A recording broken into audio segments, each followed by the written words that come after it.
I fill up my Le Creuset.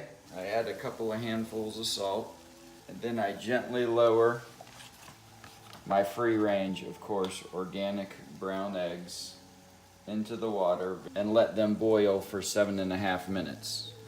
I got a container with ice and water to cool the eggs so that they officially stop cooking. Turn them off,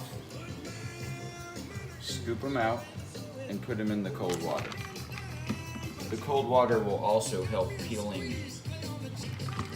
So we'll keep them in the ice cold water for 3 to 5 minutes. So the final step with your eggs, give them a good crack. And the reason why they're a little easier to peel is because of the cool water. And then for my family, we have the perfect soft-boiled egg.